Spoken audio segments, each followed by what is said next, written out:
Hello and welcome to Divisive Issues, the foul-mouthed, spoiler-filled comic book podcast where we talk about comic books. I'm Sly. I'm Ryan. I'm Darryl. There's no Phil. He had an emergency, but we kicked him out of the Thanos helicopter. No, we had a big crossover, and like every other crossover, you have to have random people come in, and you know, Bane stays leave to do other stuff, so he's off fighting Thanos, and in his place, we got... Bum-ba-da-bum. Henry? yes. Is that me? That's me. Is that Yes. me? But I was supposed to introduce you, but he didn't say anything, so Henry Well, came you in. you stepped on my toes and you were like, "Hey, we got this guy." I didn't know. So okay, so we got Henry here. It's a dude. Henry, you were on some episode. I don't remember which one, but people have heard your voice before. I was here. I was trying to talk about comics. I don't remember what. It was one of your. It was your compilation. You know, you had all these wonderful guests. It was like I was Were trying. you failing? Like, I ended up getting really into just video games, and I went on this big rant about Halo. No, I have no idea. I think that was episode's about getting into comics for the first time and stuff like that. And something Maybe. I want to bring up about Henry is before we recorded this, he asked Ryan, "Have you read Sexy Lobo?" Which I'm appalled at. So it's great that now I'm being cornered. I am now outnumbered with comic fans that know who Lobo is and know who Sexy Lobo is too. Lobo is. Listen, that was one of the best periods of Lobo, and it is neglected. It was the sexiest period of Lobo. But right. a lot of fans refused to accept Sexy Lobo, so they called him Fauxbo, like F-A-U-X. Yeah. Are you lying to me? I can't tell if No, you're we're not. joking. We're not lying to you. No, he's completely serious. I was upset. I was the one Sexy Lobo fan I knew, and I would my get God. excited when I met other Lobo fans that were like, "No, I really like him. He's like super cut." And I was like, "Yeah, it's this total meta commentary on the assassin trope instead." And people Okay. were like, "Yeah, whatever." We're not here to talk about Lobo. Henry, why are you here? Who are you? I come from the world of Midtown Comics. We are a comic book. I guess we can call ourselves a franchise. We've got a couple stores in New York City, in Times Square, Grand Central, and in the financial district. And we got lots of comics, man.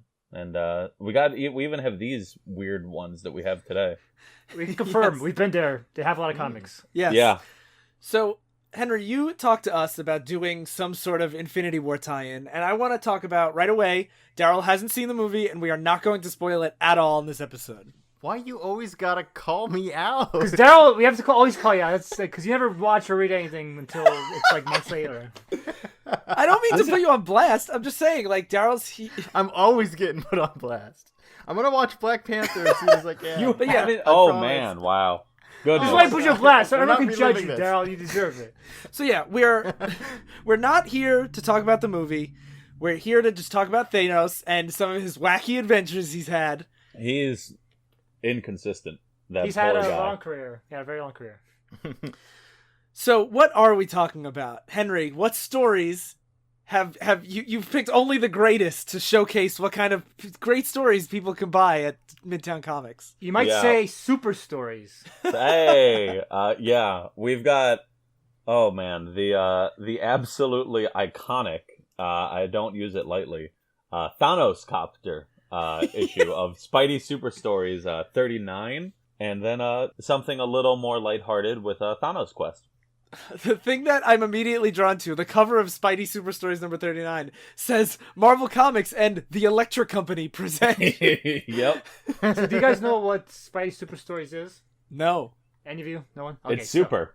Alright, so Spidey Super Stories was like this edutainment kind of thing.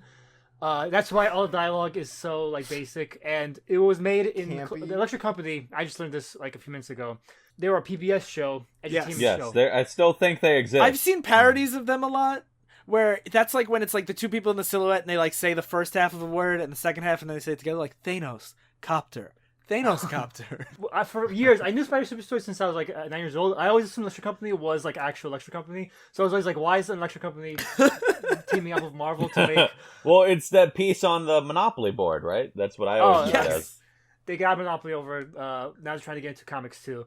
But yeah, so it's very edutainment kind of stuff, and they actually had live action tie-ins on the actual Electric Company show. If you watched it, you actually saw Spidey Super Stories live. Spider-Man would never talk. He always had like word bubbles pop up over his head, and they'll have the stories from the comics. So That sounds pretty cool. yeah, and it's funny. The funny thing about Spidey Super Stories is if you don't know the context, the art looks very similar to old style Marvel. So Yeah. people will post like the Thanos copter, not knowing it's not canon and not serious, and think, oh, I guess comics really had Thanos in a helicopter when this was made just for kids. Oh, okay, because I was one of those people. But like when I saw Thanos like slipping on an earthquake that he made, I was like, I can't believe this is canon. But, I now I admit, know. I thought it was canon. I'm a little disappointed now. This is like Lex Luthor stealing those cakes. 40 cakes. Exactly, the DC encyclopedia. But yeah, this is like if you see now, if you go to the tutorial section and you see like kids' versions of like the superheroes, like the Marvel Super Show they had a while back. It's basically that equivalent of in the 70s. Oh, okay. All right, this makes it less offensive. So I do want to just talk about what was canon for Thanos at the time. Is Thanos shows up, he's created by Jim Starlin, and he shows up and he's like the very beginning of Cosmic Marvel, where he like wanted to collect like the Cosmic Cube from the Captain America movie, and he fought like Captain Marvel, and like he was like this big like alien character, and he had some really, really ahead of their time stories where he like was trying to remake reality. And they were like the earliest examples of like big epic Marvel stories. Like they crossed over of every book, crossed over Avengers, crossed over with like all these other books, and like you couldn't just like the style of the 90s where you had to read like 20 books to follow one plot. That was basically like started with Thanos. Like he was like the first character to really do that, along with like Darkseid in DC. Oh man, so he's the worst. No, it's kind of interesting the fact that they like the Russos chose him for Infinity War, considering that that's a crossover of multiple movies. Yes, kind of a deal. Like that's interesting. And Henry Wright is right. This is the worst trend ever. But like, in defense of Thanos and like Darkseid, it was such a new concept at the time, and it was still fresh. And like, it's just like the Marvel films. When you first saw Avengers, the film, it was such a big deal because it was the first time doing it, and then it became less special after that.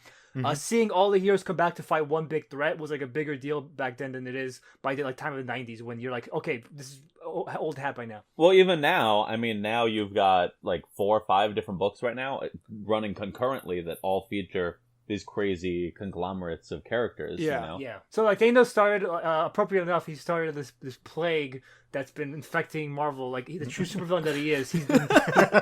Oh, he's a meta villain. He Yeah. really can affect reality. And Yeah. also, in defense of Thanos, too, is a lot of those early crossover stories and everything were usually all written by Jim Starlin, and they were all, like, really good and really engaging. So it's not, they didn't feel shoehorned, because it was like, he would go from Captain Marvel to Warlock, which were both, like, cosmic books that were similar in tone, and then like it would make sense. So like Marvel released like an Avengers versus Thanos trade that has all this stuff in it, and like it reads very cohesively. This read very well and was like really well directed.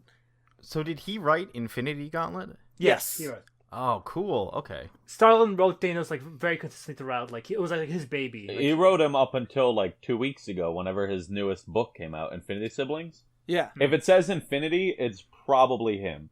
That's Everything cool. I like except that. for like Infinity Crisis. There's no Thanos there. But like aside from that. He's been basically directing Thanos for like 40 years. Yeah, he's like it's like interesting because it's very rare you have a character be somebody's like their baby basically. And that's not like Thanos shows up in other things, like he showed up in Hickman's stuff, But not to the same level. Like it's always the big events is always with Jim Starlin, the big like cosmic events. It kind of reminds me of Dan Abnett writing Death's Head 2. Yeah, exactly like that. Like, I love that character because I love Abnett since he basically made the character.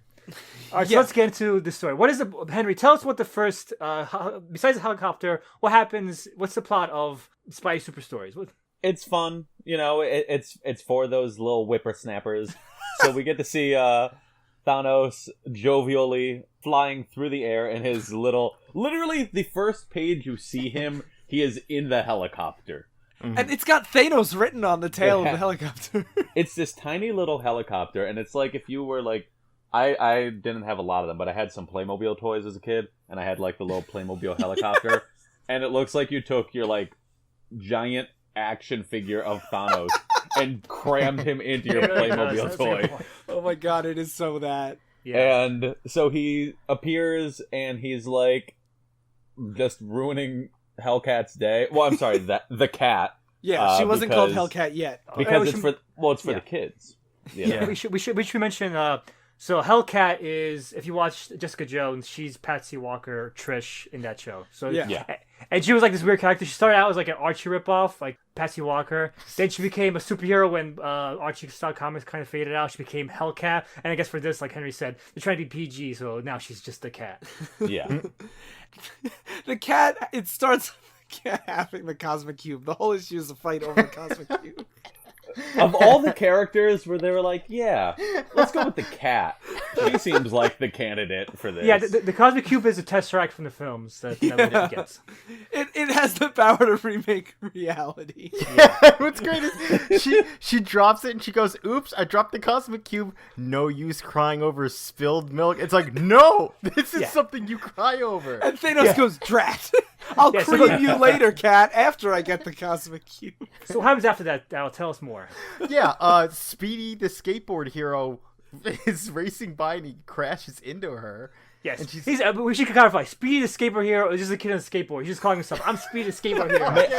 See, May I just say, this is not the only skateboard hero in Marvel. They have a long history of skateboard heroes. Of course. They've got Night Thrasher. He's Night your Thrasher. good old. Classic. And what's that other kid? El Guapo from Ecstatics, who has mental control over his skateboard. He has a skateboard he has mental control over. You know, that's a thing that only you would say. Is you're the only person who's like, yeah, let me go with an Ecstatic reference. Hey, let Ecstatics is the out. best. Yes. I'm not you know hating. Henry? It's amazing. It is amazing. I love it. But what? He's in like 4 books ever. Guys, we have to get back to the story because Kat's looking for the Cosmic Cube. Yes. She has to find it before Thanos does, and then she runs away and the kid finds it. And he's like, "Cool, this can create anything. I wish I had an ice cream cone." And he just makes it. And around the corner is Thanos just peeking at him and saying, "No, you don't." And then it cuts away to Peter Parker and Mary Jane are out walking. And Mary Jane's just talking about, like, hey, the cat's, like, completely uninitiated. She's just like, "I think the cat is awesome." Actually, they have a newspaper. You have to read the subtle context clues in the actual panel. She's reading the newspaper and it says, "Cat captures But crook." she's not looking at it. She's looking off in the distance. But she says, "I think the cat is neat." And then Spider-Man says, "I think she's a copycat of Spider-Man." And she says, "Can the corn, Peter. Women can be super too." Yeah, this is one story of 3. It's a 36-page supersized special. And the first one is just like a women's rights march. And it's just women chanting, "Women's rights!" And Mary Jane keeps getting mad at Peter. So I guess that's where he was in the 70s. Like, he's an MRA. Yeah. Why don't they talk about men's rights, Mary Jane? Yeah. And then Spider-Man shows up and it's like, "Yeah, I agree with Peter." He's an SMRA. He's a Spider-Man's rights activist. oh god. Only for Spider-Verse male characters. So Peter and Mary Jane stumble across Thanos grappling with a child. Yeah, over the Cosmic Cube, the thing that can rewrite history. And he pushes them over and he's like, "Give me that, you brat." Yep. Thanos does that to the kid. Peter's not pushed over the kid. Thanos does it. Just Yeah. And one thing that Mary Jane says, pick on someone your own size, but he's still way bigger than them. There's no one his size around. What I think is great is that in this whole scene, Mary Jane just walks off casually, like she's like annoyed. Like as if he just like bumped into the kid and she's like, "Man, what a mean old man," and she just walks away. She's like, "No, we're just gonna walk away and I'm gonna look at you angry. Too bad Spidey isn't here." Like, what? Yeah, and she turns around saying, "Right, Peter, right?" And Peter's gone, of course, because Yep, he had to go be Spider-Man. Before he did that, he asked a good question. It's, "Can the cat beat that rat?" Because the cat shows up and they start fighting. But this is when Thanos really shows how brilliantly he handles the Cosmic Cube. Oh my god, yep. So think about it. You have a cube that can create anything. It can alter reality. What do you do with it? Thanos is like, "I got this. I'm fighting a cat, so I make a big dog." As he says, "Doggone it, cat." Yikes, don't hound me, says the cat too, as well. Yeah. This like almost upset me because first off, I thought he made Lockjaw for a second. And I was like, did he just summon Lockjaw to mess with the cat? No, he created a new Lockjaw from nothing. Yeah. But I think that it was like right around dog. this point was I realized that this book is rhyming. I don't know if you guys noticed that. The book rhymes. What? A lot. A little bit. A little bit. It's like a very inconsistent. But no, but when you're reading it, it's weird. Can the cat beat that rat? Yeah. is an actual line of dialogue. And like even the cat can't top that. And I'm like, oh my god, this is the Electric Company. You're right. Yeah, everything is corny. After she gets chased by a dog, the cat says, "You're nothing but a ground dog. You can't put the bite on me." Then he chases up a tree and says, "Oh no, I'm a cornered kitty." Yeah. And then Thanos goes, "Wrong, cat. You're a sitting duck." Which, I mean, we're just naming animals at this rate. Yeah, right. So Spider-Man comes and saves her. And he's like, he chases away the dog, and then Thanos is like, I'm gonna stop this. I'm gonna put an end to this. And what's he gonna do? I know how to shake you up. I order the earth to quake. And then the ground starts rumbling, and the cat goes, "Cheese and crackers." And then they both fall over, but the cosmic cube is such a powerful tool that it shakes Thanos too. And he goes, "Oops, I let go of the cube." And Spider-Man tells him, "You were too tricky for your own good, Thanos." You should also mention that when Spider-Man shows up, Thanos is like, "Spider-Man," and he's like, why are you so surprised, Thanos? Superheroes should stick together, right, cat? So you can see like he's getting past his sexism and learning to work with the cat. So it's a very inspiring story. Very progressive. That's his character arc, is like, you know what? You're okay. Yeah. Yeah, I don't mind you. So we can much. both be heroes. Then we see Thanos, the cat, and Peter all crawling to the cosmic cube, and he's like, "I'm not licked yet." And then Thanos, about to grab it, yells, "Finders keepers." And Speedy says, "Wrong, Thanos, losers, weepers," and grabs him from himself. Yeah, and then I love that there's this one panel of Thanos begging and trying to barter with the kid. "Give me the cube, kid, and I promise to make you my partner." And then he says, "Forget it, you're all wrapped up." And then he gets wrapped up in like Spider-Man web. Of grass. And then the police come and take away Thanos. Yeah, he's like, "We got this." yeah. I would love more than anything else to have somebody see Infinity War and then explain this. Yeah, to think, and like, you guys, you thought this was canon. Like, the funny thing about Spider Super Stories is all the villains are like, there's one that's called like the Easter Bunny. He's like a little kid who somebody stole his Easter baskets. He's like, "I'm gonna be a super villain and steal people's Easter baskets." There's like one called The Wall. He's like a guy who turns into a wall. There's like all these villains, and I think for Thanos, they didn't know who he was. They're just like, he's a villain we have the rights to. Let's use him for this story. That's what I'm assuming happened. He just it's ridiculous, and sometimes he's like, and I'm never one to be like, "Oh man, this art or XYZ," but I just love that sometimes it's like he's the size of the police officers. Like, oh yeah, they look like he's really tiny. They're really taller than him, and like it's an illusion. They're really big. Yeah. He looks like a guy in Thanos cosplay costume, like a nerd. Thanos costume. I mean, he might have been given this comic. Well, Yeah. and back in the 70s, I know that like they did it with toys, where sometimes if they wanted somebody to look bigger and muscular, they would make them shorter. Like the old Mego toys. This is a weird thing, but the old Mego toys, like the Hulk and the Thing, were made to be shorter so that they could be wider by so they can contrast. save on plastic. Yeah, exactly, and that too. And it's almost like they did that with Thanos here, where they're like, "Let's just shrink him so he looks wider. Let's give him that Wolverine build," you know? Yeah, and the comic ends with Peter coming back, and MJ's like, "Where were you, Peter?" And he's like, "Oh, I went to the police, MJ." And MJ's like, "Oh, that's silly, Peter. Missing all the action as usual." The end. Wah, wah. You know, I'm actually upset because I'm looking at this now, and I almost think It's Spider-Man bad. was... Well, no, what are you talking about? I think he's kind of hitting on the cat at the end here, because he calls her a swinger, and mind you, this is the 70s, you know? Oh yeah, They know what swinger means. Yeah. I thought you were gonna say I'm almost disappointed that this isn't canon now. I thought you were gonna say that. Oh, I'm definitely disappointed because this is great, and I think it's a good learning moment for Peter that he wouldn't, because this isn't canon, he wouldn't learn this lesson for like another 20 years. Yeah, You know, if this was canon, he would have been fine. yeah. So one thing I want to just say that this issue then ends with a one-page story where it's Peter looking at a fat pig, and he says, "Why did you name your pig Ink?" And then the pig escapes, and the farmer said, "Because it keeps running out of the pen."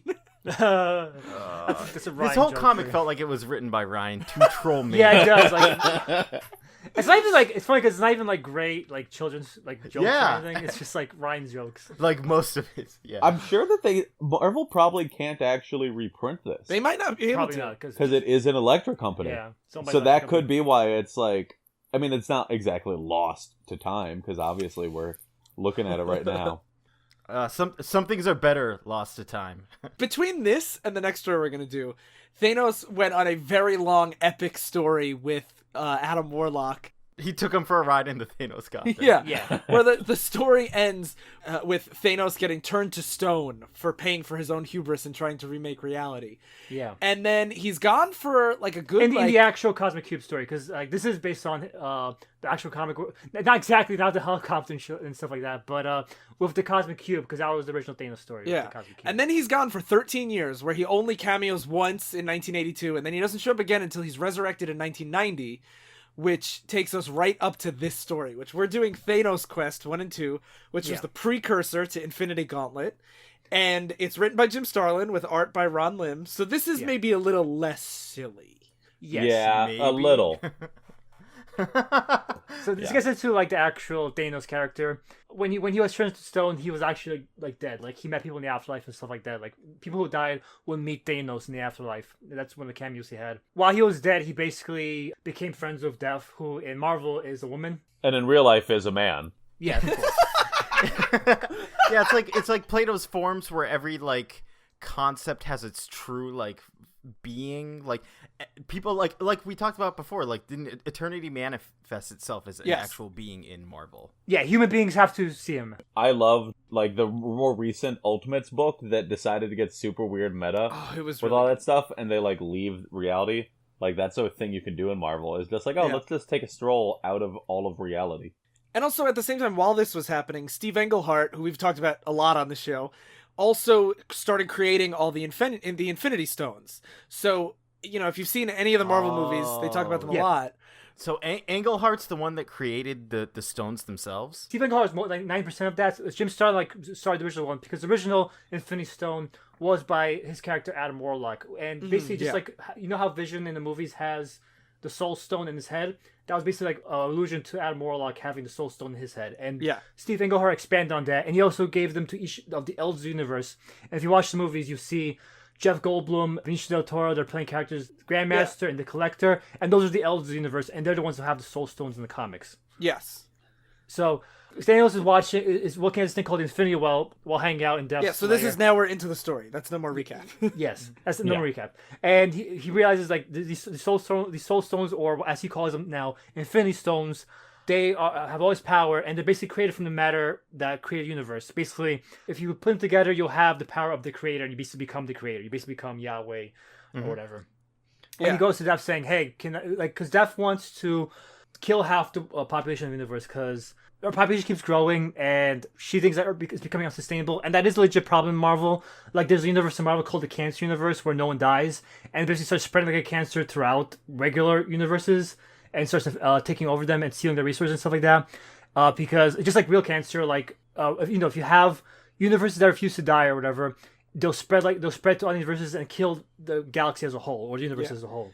I am so happy. I just learned so much. Yeah, Slice his own electric company. And the reason why Thanos wants to do this is right now, Lady Death is only talking to him through her like two zombie henchmen. One's like a big rat man. Don't know why. I got a hyena vibe off of him. Oh, okay. No, he's definitely a rat. He's got the big buck teeth. One of the things I want to point out is Lady Death is shown as a skeleton in a cloak, which I think is a really cool, because like when you get used to comics, when things become women, they always have like the same body type. Yeah. So when it's just a skeleton, I'm like, this is good. This is a good personification of Death, and she's female, even though you don't have to be like, look how hot she is. Yeah, it's like, this is really good. She's so hot her skin melted off. So despite her lack of curves or whatever, Thanos has fallen in love with her, and he wants to collect the 6 soul gems, or the 6 Infinity Stones, so that he could be her equal and reign as like her king to her queen. Yeah, and he wants to rule with her. Like, over that's his secret goal. What he tells her is that I want to fulfill your will and kill everyone, half the universe. So let me go, leave this realm, and go and get the Infinity Gems. So she gives him this flying chair that teleports around the universe. We should also point out, because we forgot to do this, Jim Starlin writes this, and his writing is incredible throughout all of Thanos' Quest. I really love how he portrays Thanos. Like, again, one of my favorite villains is Doctor Doom, because I love villains that have a lot of hubris but intellect as well, where they can back up their confidence. And Thanos is so well written and interesting, and specifically when he pops into like his chair to fly over and find the first Infinity Stone, he has to go to basically like the edge of reality where chaos and order combine.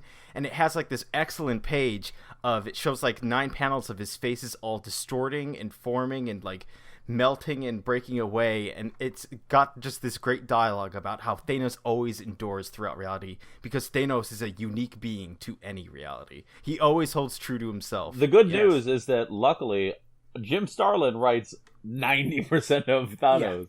So you've got a lot there. And also, and it's a good comparison to Doctor Doom because aside from Doctor Doom, he's one of the few characters I would consider to be a classic Marvel villain or comic book villain in general. Because every other villain, they always have to add, oh, they're sympathetic, they're this, they're that, they're that. But he's like very much like boisterous, egotistical, egomaniacal, like arrogant. And he's got like such ambition too. That's what makes it so captivating to watch, because he's not just like, I just want to rule. It's like, okay, he's already courting this supreme being that all it does and cares about is the death of things. It's like it's already a fascinating kind of dynamic with what he wants and what he's going to do. And he's completely unsympathetic too, because it's not like he has this cause and it's a justified cause to him, but like his cause isn't really great, for anybody else. It's like, no, that's really cool, but like you're not like invested in him because you're rooting for him. You're kind of like, oh, this is compelling, but No, but he's also kind of like honorable too. The fact that he doesn't go around and every person he meets throughout the story, he doesn't kill all of them like, your lives mean nothing to me, ha ha ha. He's like, I'm a man of my word, so if he tells someone I'm not going to kill you, he doesn't kill them. Which it's really cool seeing stuff where it's like a villain with an interesting motivation and someone that's not just like, I'm a villain. It's just like he's out to prove, to get what he wants, and he'll do it by any like means necessary, but he won't go over the edge. Especially because this is Marvel in 1990. Not a lot of nuance at that point. That like this is like he really stands out. Oh yeah, the 90s. So so Thanos takes his chair through dimensions and he ends up between the realms of chaos and order, where the two realms converge, and they're controlled by the godlike beings called Master Order and Lord Chaos, and they're like the big floating heads that control this realm. And this is a character I hate, the in-betweener. You hate him. I hate him. He's like this. I hate his design sucks. Like he looks like.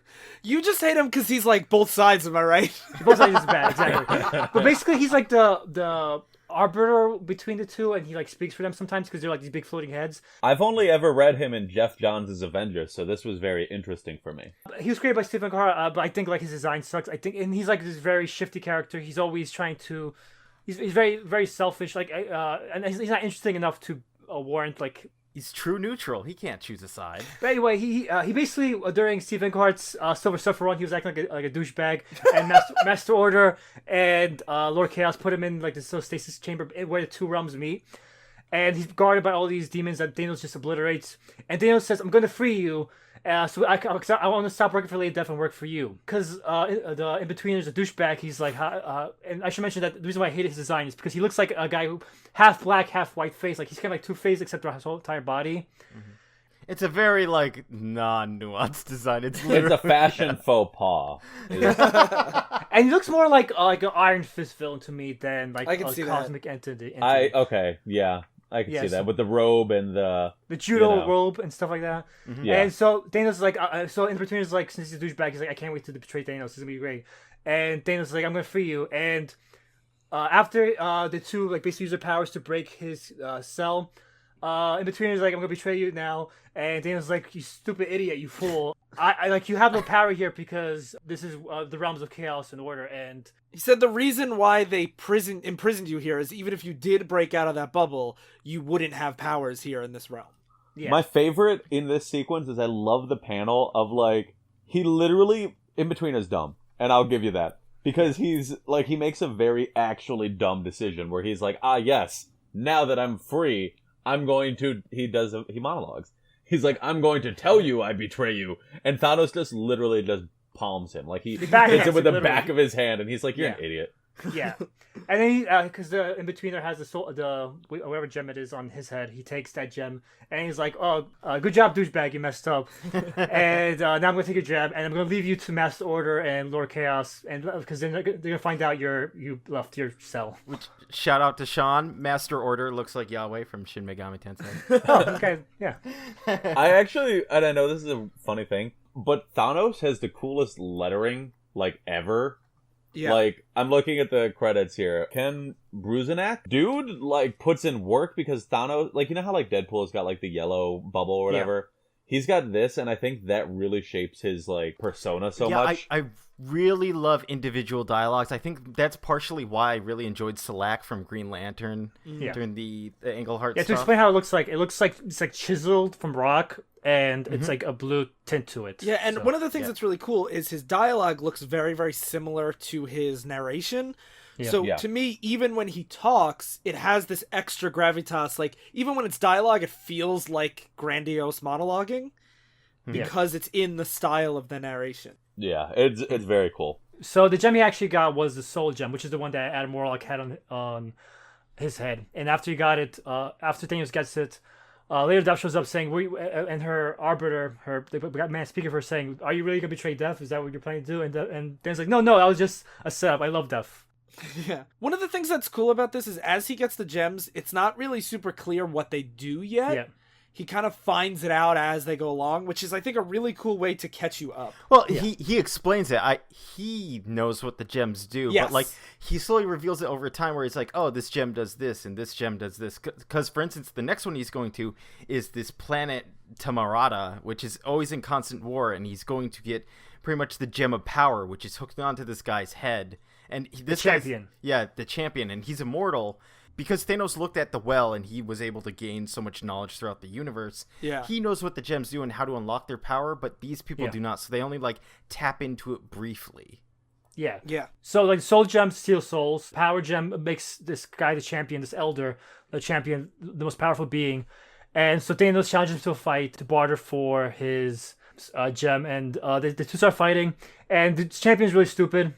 Like, he's kind of he doesn't talk like the Hulk, but like he's really easily manipulated by Thanos throughout the entire fight. Yeah, he's really just like boisterous like the whole time. He's being like, "You will only find defeat on this planet, for I am champion. I am invincible." Like that kind of dialogue. Some of the ways Thanos fights him are so great. Like, he's hitting him with his beam, and the champion's like running at him like hard. He's like, you can't stop me with this puny beam. And then right when he gets close, he just like lets go, so champion like falls forward and punches him in the face. Yeah. And the final trick is Thanos has a force field, so champion's like, I'm gonna jump up into the sky and land on your force field and destroy it. And Thanos, when he does that, Thanos just teleports away, and basically when the champion lands on the planet where Thanos was supposed to be, he basically just flies to the planet and destroys it and explodes and sets up a chain reaction of explosions that destroys the entire planet. That's what I love is Starlin describes how it's like the planet, like it creates a seismic disruption that sets off a volcano chain, which destroys the continental shelf. And it's just like, it's so creative rather than just having him go into the planet and it explodes. It's like, it's very descriptive. It gives you like the feeling about how much Thanos was planning ahead to be like, I know this is going to blow up your planet. I'm going to let this happen. And what's cool is that all the narration that we get that's telling us this is Thanos. You know, it's him telling us this. And I think that really adds to his gravitas, because it's like, oh no, he knows what's up. Like, Champion just punched the ground real hard. He has no idea what he did. But he is so much bigger, so much wiser. And it's cool. Also, the art is amazing here. Yes. Yeah. Like, the fight sequence is so epic. And, like, you mentioned the page of him, like, running into the beam. But, like, the actual design was really cool. Because it was just, like... Yeah. It really, I think, elevates the moment. Because, you know, Champion has a kind of god-awful design. He looks like a rejected, like, Dragon Ball Z guy. He does. He's like blue. He has a gem in his head. Magenta long hair. That Thanos pulls in their fight. He's like, I'm just gonna pull him by the hair. So Champion is floating around space, and he doesn't seem to care that much that he blew up this planet. He's like, I won. I beat everyone on that planet. I'm the strongest one. And Thanos shows up and he's like, hey, I'll leave you out here. You're immortal. I'll let you float around space forever. But if you give me that gem, I'll take you to a planet. And he's like, okay. So he gives him the gem. He's like, thing never functioned anyway. And then Thanos just puts him in the orbit of a planet and just drops him. Yeah, and he's like, he's immortal. Maybe he'll live. I don't know. Yeah. Thanos' next target is the Gardener. Guy Gardner. Guy Gardner. No. Guy Gardner would take him, totally. Let's not even start with that. I love how it's Cosmic Marvel when everyone just has like a noun as their name. Where it's like, I'm Champion, I am Gardener, I am Master or Grandmaster. Yeah, especially if all the elders have a name like that. The Gardener is on this planet where it's all this lush garden that he took care of. And basically, he used to work with the other elders, but all the other elders are like these manipulative types, masterminds. And he's like, I don't want to be part of the world. I just want to sit here and tend to my garden. That's all I want to do. And Thanos is like, yeah, that's all you want to do, but I want to further my dream, and I need your Infinity Gem for that. Our dreams are at odds, I guess. So I guess that's a pity. And the two sit down, and Thanos starts getting engulfed by the garden, but eventually he breaks free. Thanos breaks out, and then we don't see the Gardener at all for 2.5 pages. Yeah. And it's Thanos monologuing about how you didn't even realize how powerful the gem you had. You had the time gem. And you subconsciously used it. Yeah, I love that. He says he froze them the moment they reached the zenith of their beauty. Botanical splendor never before achieved. It's like, it's just, it's so cool that he's able to like respect, like he even shows like a bit of sadness on his face thinking about like the Gardener. Yeah, and then he says, unfortunately, without the gem's aid, the garden's beauty won't last. For that, I am truly sorry, and I hope that you will understand my regret, even though you can no longer hear my words. And that's when it cuts to the Gardener, filled with vines himself that are coming out of like his eyes and his ears. And Thanos used the power gem to like make the time gem go so overboard that even the Gardener couldn't control his garden. This is totally gross, but now that you mentioned that page and I'm looking, he's got like a vine coming out of the vein of his foot. And that's like really horribly uncomfortable. Is like it's peeling out from under his skin. Oh, it is. That's that's gross. Yeah. And the final line is as Thanos leaves with the time gem, saying, "I did not force you to fight me. I gave you the chance to turn the gem. You forced me into doing what I did. I had to be faithful to my nature. For after all, I am Thanos." Oh, it's so cool. I really liked Thanos quest, and that was the first of the two books. It builds the scale really effectively. Yeah, because you start getting super interested in what are the other gems. How is he gonna wrangle it or like dupe the people into giving him the gems? Like it's so both fascinating on what do the gems do, and also how does Thanos achieve like getting the gems from these people that have these powers. And what I love about it as like a lead into a big comic event, because we've done comic events on the show before, and usually like they don't live up to what they should. And the thing that I love about this is a lead into Infinity Gauntlet. It's all about Thanos. There's no like, how's Iron Man fit into this? It's like there's no other characters at all. It's only him and the elders. Thanos is the protagonist of Infinity Gauntlet, and that's probably why they couldn't adapt it super faithfully for the films, because if they did, the heroes that we know, like the Avengers, they're basically like the diversion to Thanos. Like that's all, like they're not real players in that story. Yep. So the second half of Thanos' quest starts with the Collector, who, as Sly mentioned, is Benicio del Toro from the Guardians movies. Yes. Yeah. Which is so fun to imagine in this like scene. Yes. So Thanos basically calls him on the phone, and he's like, "Hey, I want your ring. I want your stone." And he's like, "I don't know, it's pretty valuable." And Thanos says, "Well, I have something even more valuable." And the Collector's like, "Well, it would have to be pretty valuable, but like, I'll see what you got." So then Thanos is like, "Okay, I'll call you back later, bro. See you later." I like that he's also doing this all while he's just like playfully petting his parrot. Yeah. It's not a parrot, it's like weird space parrot, but it looks like he's playing with a parrot. Yeah, the Collector, not Thanos. Yeah. The Collector has a parrot. Important distinction. And then and all these weird creatures in tubes, like in the films, he's like this big collector of like living beings and stuff. So then Thanos he teleports to where he knows the next ring is. Then why do I keep saying ring? His Mandarin. You think of Sonic? You gotta get out of your. Yeah, he teleports to where he knows the next Infinity Stone is, and he's like, "Where is he? Where is he?" And there's an elder who's this like golden god looking guy called the Runner that just runs around space all the time. Yeah. He kind of looks like a Greek god, like a like a Hermes type. Hermes. Yeah. Exactly, Yeah. Hermes type. Yeah, and he first trashes Thanos' chair, and he's like, "Aren't I so great? I'm so fast, and you know why? It's because of the stone I got." Yeah, I'm so fast. I'm so fast that like I'm in locations before I even know I'm like ready to leave. Like basically like in a thought, like he's able to reach an area. Yeah, and he's like, he says, the Grandmaster warned me about you. I know it's because of this stone. I'm not gonna just give you my stone. And he basically just runs around and trolls Thanos for a while.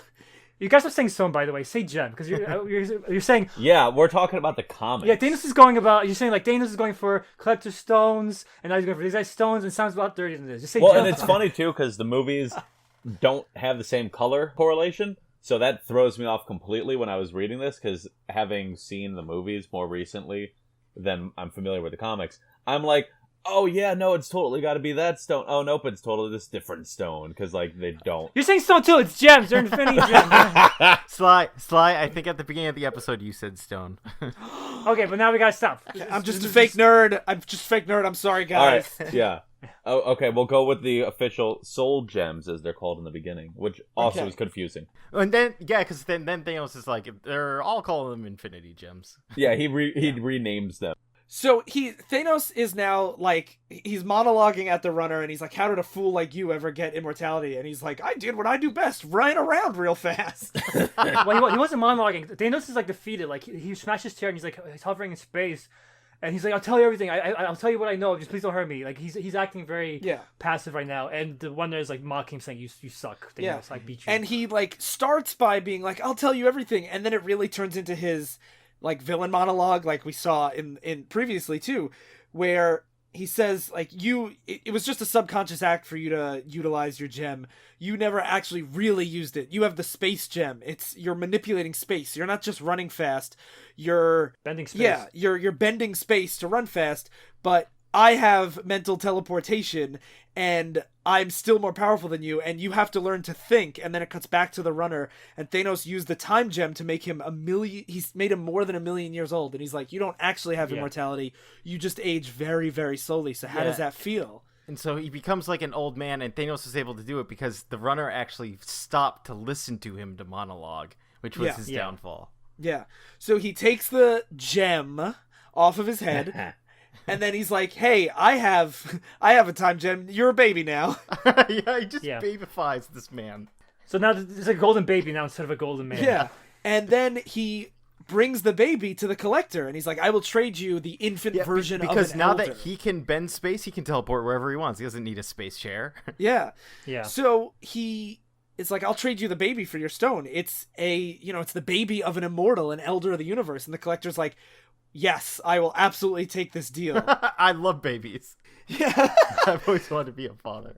So Thanos takes the gem, and he's like, "Oh, this is the reality gem. Did you not even realize that you could use it to bend reality however you want?" And the collector's like, I didn't. Damn, I'm an idiot." He shows him, he's like, "Let me show you an iota of its might." And it's so like frightening to him and the other creatures in there, including like this little slug that looks worried. And he's so afraid, he's just like, take the gem and just leave me alone. And the one bet that he wants, that he makes with Thanos, is, whatever you do, leave me out of it. Do not mess with me at all, and you can take your gem. And Thanos is like, "Sure, I won't do that. Now I'm off to fight the Grandmaster." Oh, I forgot to mention though, the whole baby thing is very temporary. And then the runner wakes up as an adult, and he's like, "You are gonna put me in a museum? I'll show you." And he just starts beating the hell out of him. Yeah, Thanos teleports I like away. how that's the logic too, is he's not upset for getting turned into a baby. He's more upset like, "Yo, bro, you were just gonna like accept it?" Yeah. Like, I thought we were tight. Like, you just were like gonna cradle me? Okay, cool, thanks, man. And then we see that this scene has been watched by the Grandmaster.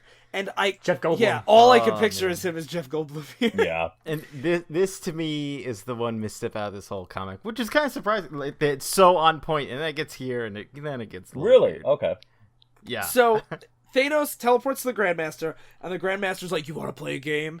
And he says, Grandmaster loves games. That's his whole thing. Yeah. He loves playing games. He says, and he's sitting in front of like a checkerboard.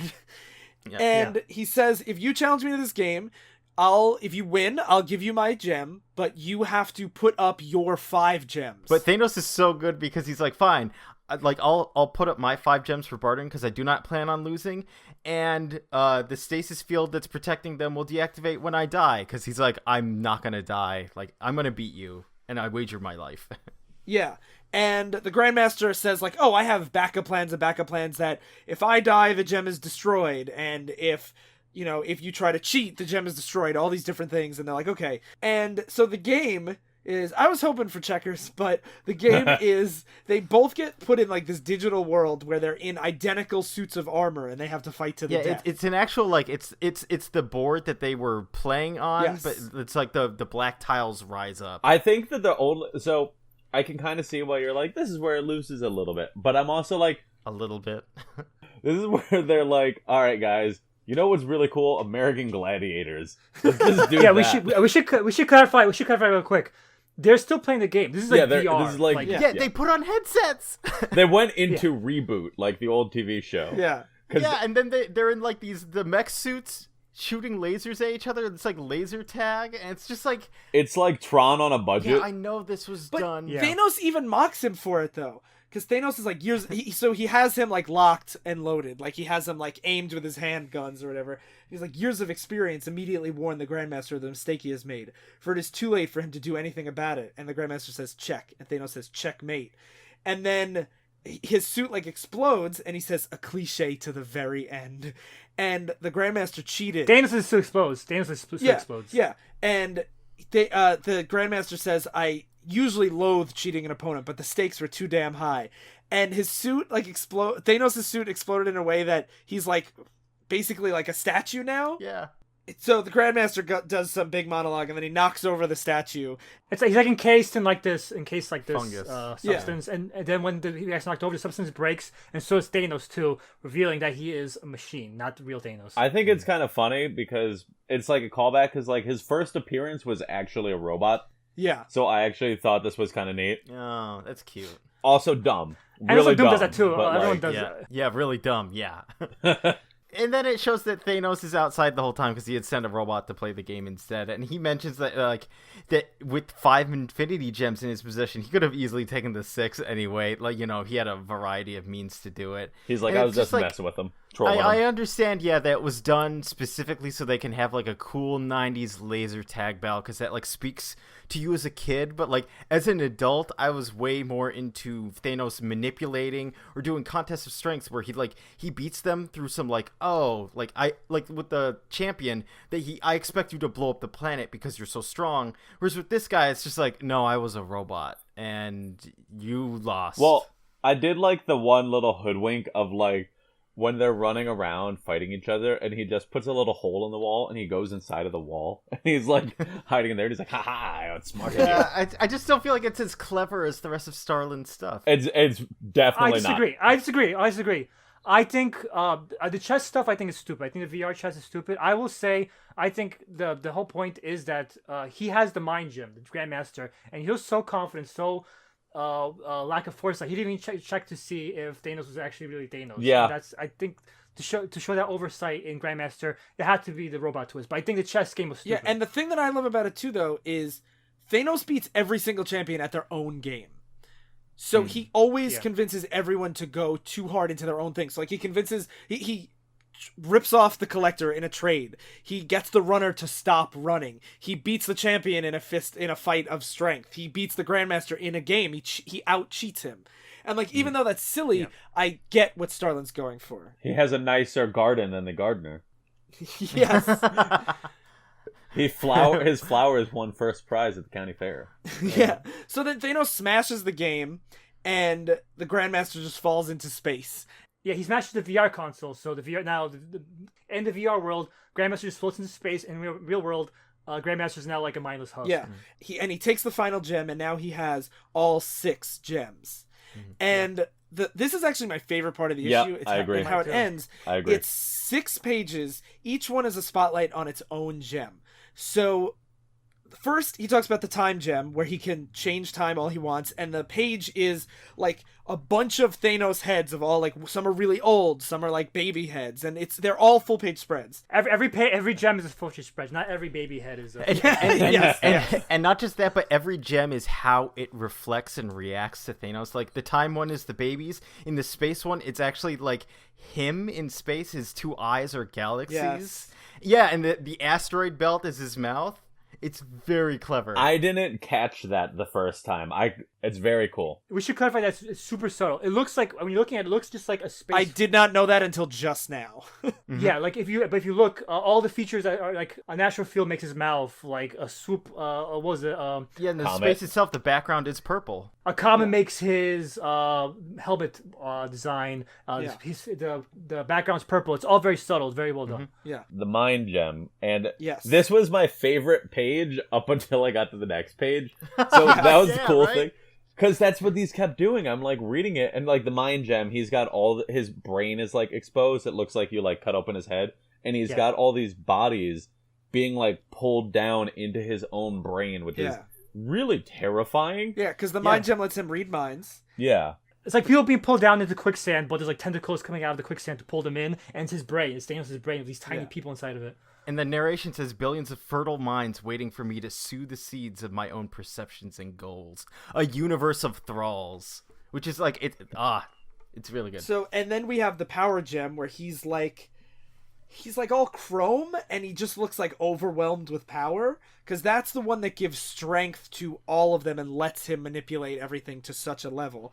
Then we have my favorite page of the whole book, which is the soul gem, which is his entire face and helmet and everything made up of lots of little bodies like crammed together, because this is what lets him steal souls and see into every single person. It's like a bunch of people came together and tried to like huddle up to make a giant Thanos statue. Yeah, basically. like a mosaic. It's Legion from Castlevania. And then there's the reality gem, which is his face split open, and it shows like all the other splash pages together. Yeah, the gem effects in it, and like people, and like just wild art, because it's like there's so many different realities that are conceivable that he could make now. I think this one ended up being my favorite because it gets to cheat because it's all of them. But like, it was so cool though, because it looks like one of those Mad Magazine cutouts that like you fold the cover in and you get the face. Yeah, his face literally splits open into two. Yeah, really cool. Yeah, so then Thanos returns to Mistress Death, and this time she's no longer a skeleton. Now she's a woman. She's still in the robe, and he's like, "Okay, I can be your queen now. I mean, I can be your king now." You can be the Pansons. You can wear the Pansons relationship. So here's a nice subtle thing that I didn't notice it the first time.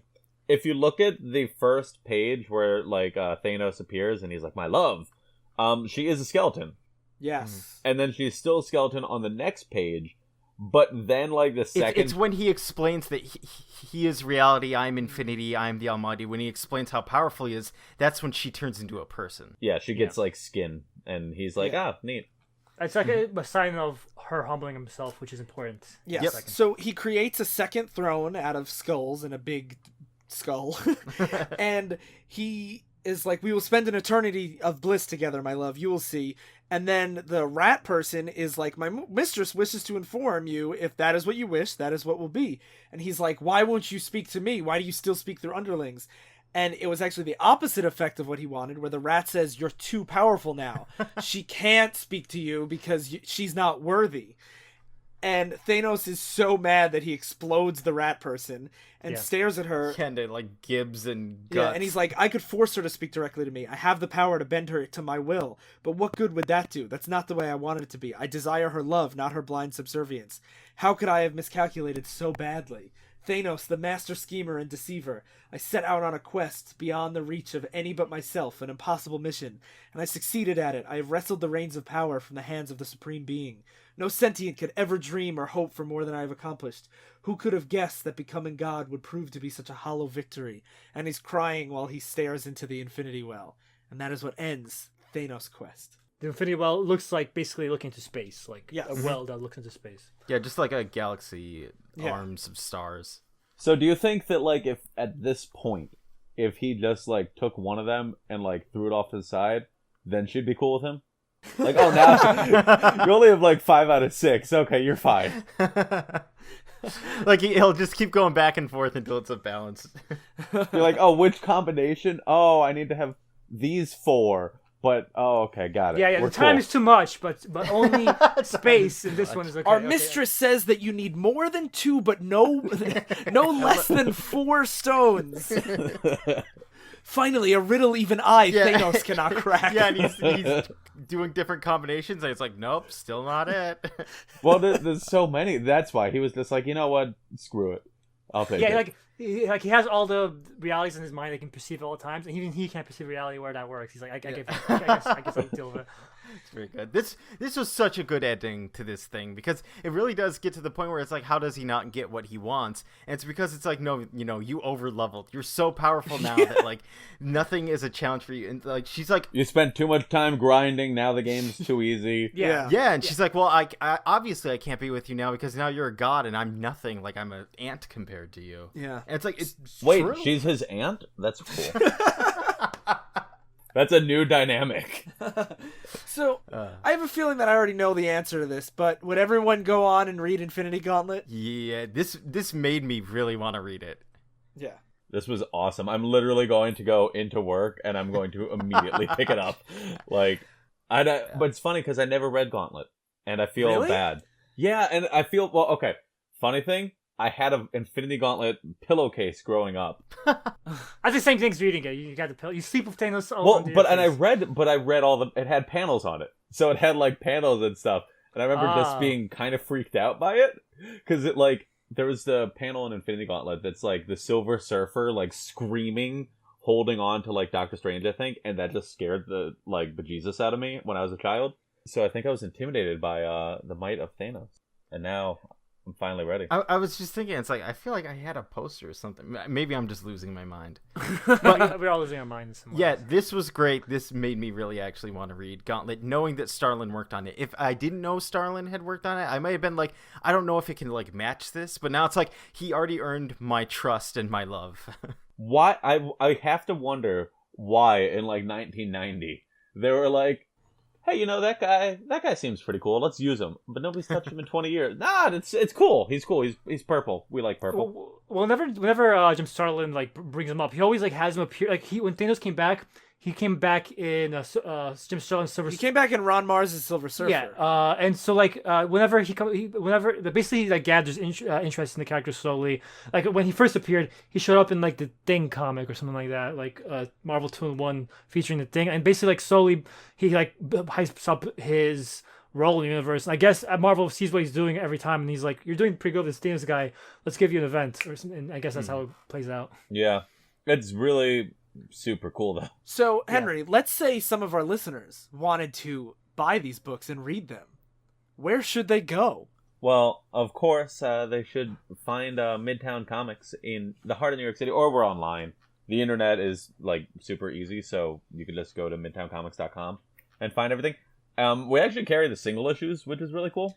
We get them from time to time, and like every time I see them, I'm just really tempted to buy them because it's so pretty. And like, I want to go into Infinity. I really do want to go into Infinity Gauntlet now because it's George Perez art.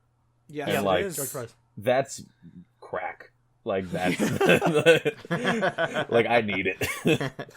Yeah, so I mean, Midtown is, in my opinion, Midtown's one of the best comic shops I've ever been in. Probably, probably Mine the too. best in New York.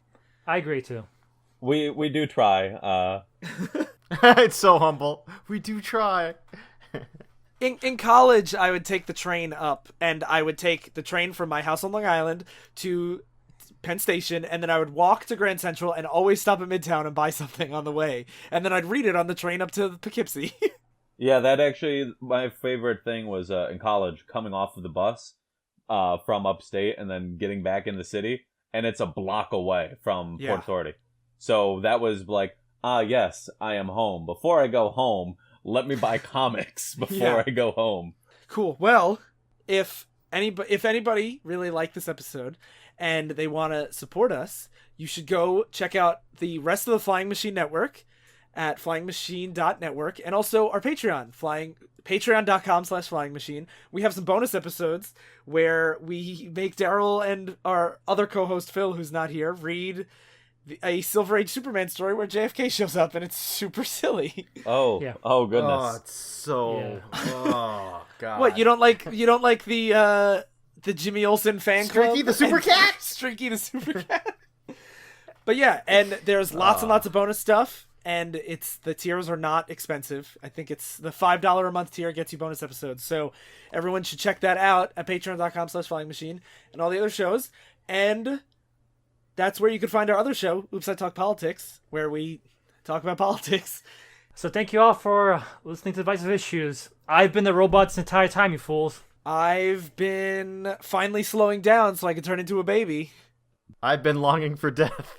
I've been a cornered kitty. Staying continuity.